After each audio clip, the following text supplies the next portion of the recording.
If them putting in their information was not reserving tickets, still no matter what, nobody showed up.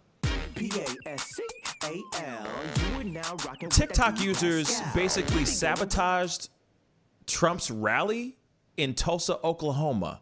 This is a very interesting one. It's TikTokers and K-pop fans went out of their way to reserve tickets for Trump's rally, and the results of the turnout for his rally was astronomically bad. I'm going to throw it over to Tom. He's got the story on it. Speak on it, Tommy.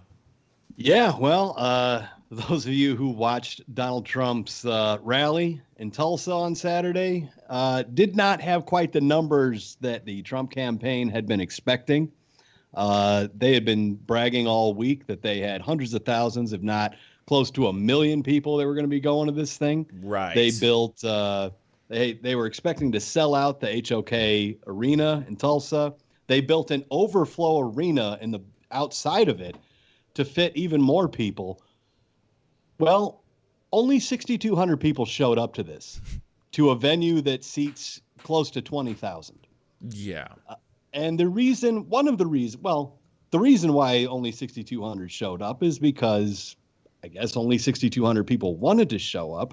But the reason why the numbers were projected to be so much larger is because a lot of TikTok users and a lot of fans of K-pop, as Korean pop music, went through there was an internet portal where you could go and register for the event.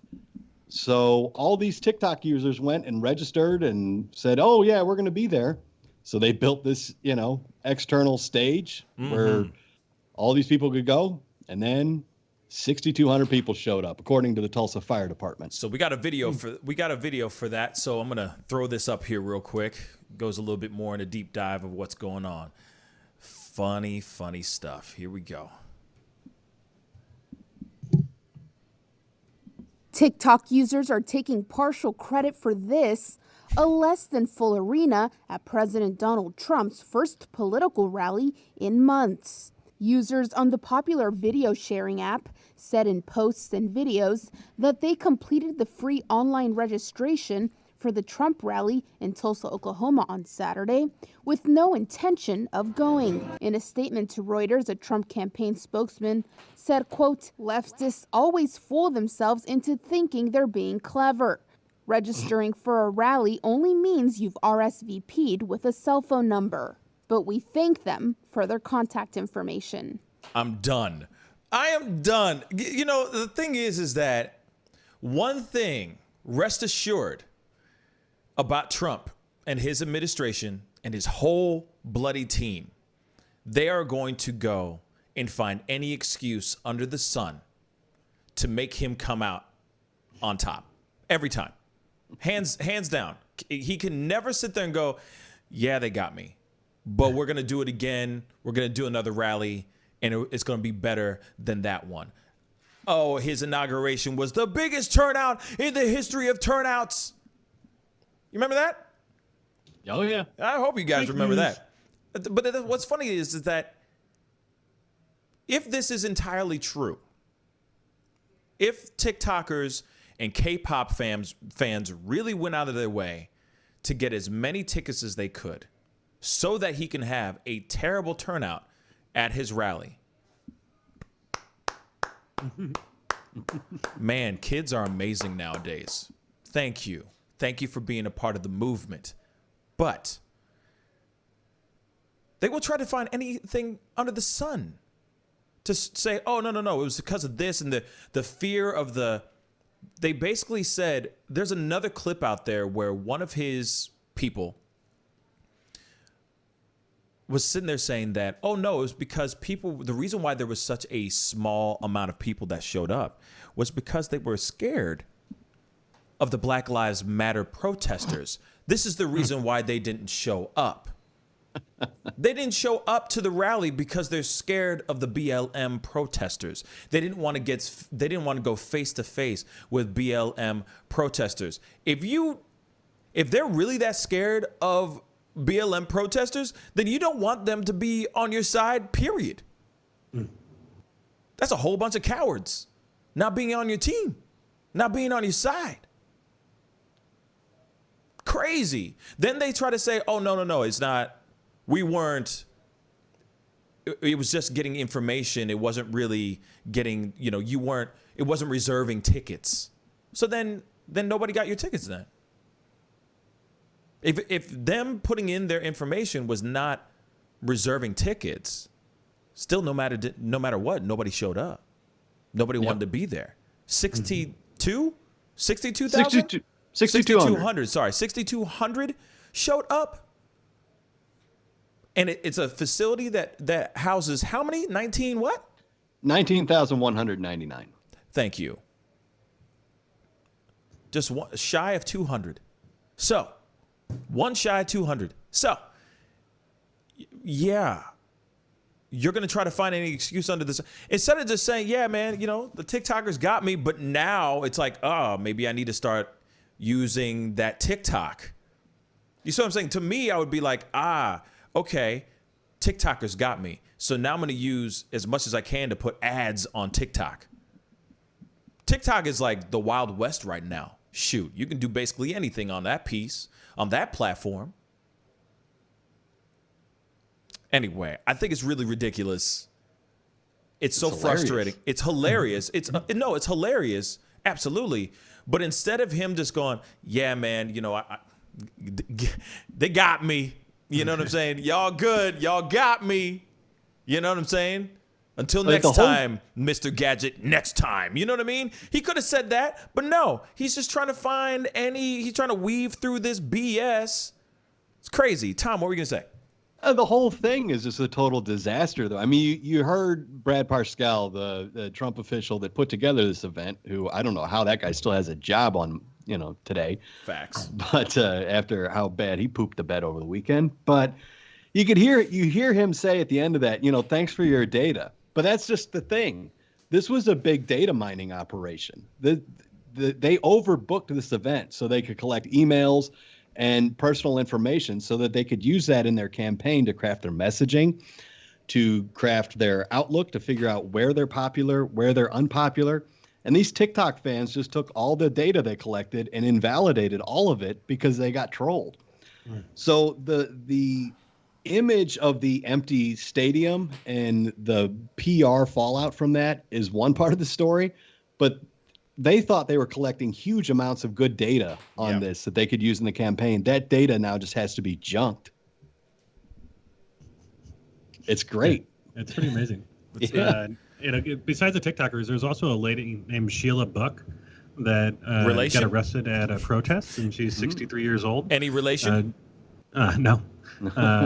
She was very upset with police brutality and everything going on, and she put out a call, in a video, saying, hey, I registered for this event, and it's such a shame that I can't go.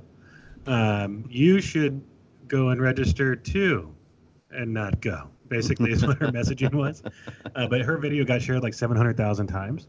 Nice. So I think it was a kind of a mix between TikTokers, K-pop fans, and this movement behind Sheila Buck as well.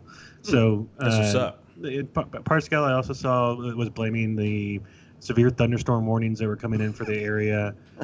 He said that the Black Lives Matter protesters that were out there were blocking the metal detectors, so no one could come in, and that's what their big reason was, is that no one could enter because the entrances were being blocked. So I would like to see photos and videos of that blockage. Yeah, I was reading that the entrances were temporarily blocked, but that the police had cleared away the protesters from the entrances 3 hours before the event.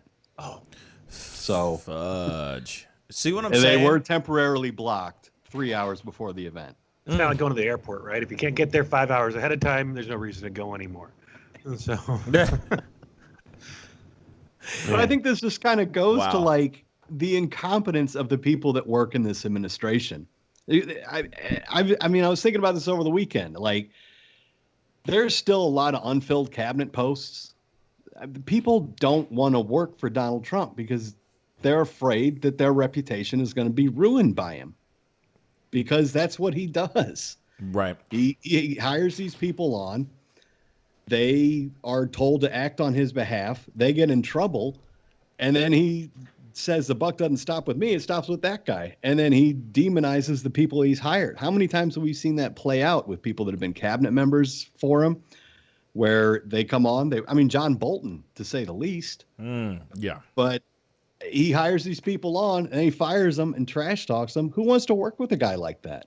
So what you're going to get is incompetent event organizers like this Brad Pascal fella, who just embarrassed the president in a grand fashion over the weekend. It goes to the incompetence and the fact that nobody wants to work with this president that has any applicable skills. I saw that there was a couple of things also that came out that before the event happened, local news was there setting up and watching the entrance, and somebody that had actually purchased a ticket or reserved a ticket was in there and was wearing a Black Lives Matter shirt or an I Can't Breathe shirt. I can't remember which one it was. But they said that they don't want him there and that he was escorted out by police. Yep. And so that was caught on film.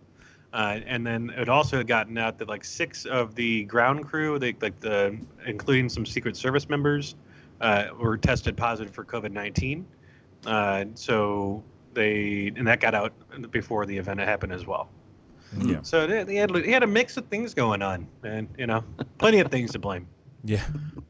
Yeah, I mean, and that's the thing. That's what's so frustrating about it is like they will find any angle to run with and use that against the whole situation. Oh, this is the reason why people didn't show up. Oh, this is the other reason why people didn't show up. No, I think the people are talking. People are speaking. They don't like what you've been doing, and they want you out. And that's basically what it is. Now, I'm still nervous as all get out. November is not very far away. But there's a lot of time between now and November. Does that make sense? Mm-hmm. So I'm nervous. Yep. I ain't gonna lie. I'm nervous. People can swing within seconds. Obviously, people swung real quick once the George Floyd thing happened and how he reacted to things. People could swing right back if he does something right. He could do one thing right and people would go, nom, nom, nom, eat it up. You just never know. And it's terrifying. And what's frustrating is that, like I said before, in any way, shape, or form that they can, any angle they can take and run with, they're going to take it. Even when they say, oh, we are with Trump is for the black community. Here's our 3 reasons. They still use those 3 reasons still to this day. They're going to talk about this Tulsa rally for a while, and they're just going to keep using the same excuses throughout this entire thing. It's crazy. Oh, yeah. Or I've been hearing this word I haven't heard in a long time. Filibustering. I've been hearing that a lot lately. I'm like, dang, that's a high school American history word kind of thing. You know what I'm saying? Wow, filibustering. They're using filibustering right now. Damn. But yeah, and this is some real stuff. This is absolutely real. So one thing that Tano Vane just said, and I thought it was interesting too, is they said, I'm pretty sure most of the people on TikTok are too young to vote anyway. And that's very true too. That's very, very true. I don't know anymore. But you just never know. I mean, like I said, the platform is vast. The platform has grown so quick. There are more 40-year-old moms out there hitting the whoa on TikTok than I see, 14 to 17-year-old kids hitting the whoa. Everybody's on that damn platform now. So I really can't say that that's entirely correct, but at the same time, we will see. We'll definitely see come November, for sure. Well, I mean, you can tell already that a lot of these Republicans are nervous about November just by virtue of the fact that it was Kentucky over the weekend slashed the number of polling places by 95%. And a lot of those were in primarily black communities. So voter suppression is going to be very, very, very real this year. We already saw it with the Georgia primaries. Yep. But it looks like ahead of the Kentucky primaries, they're cutting polling places.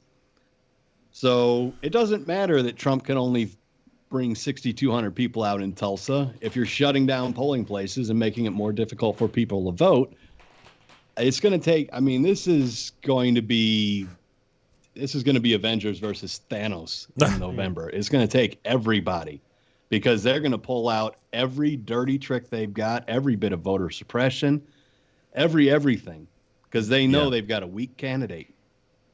Yeah.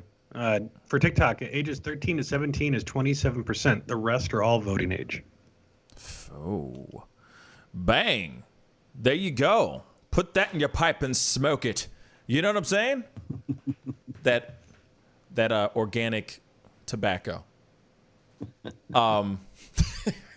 Anyway, that's interesting. Now that's some interesting stuff. But like I said, there's a lot of things that are going to be going on over the next couple months where we're going to have to sit back and watch. Things are going to start getting really, really hairy. I have a feeling. Pascal, you are now rocking with that dude Pascal. We be going wild.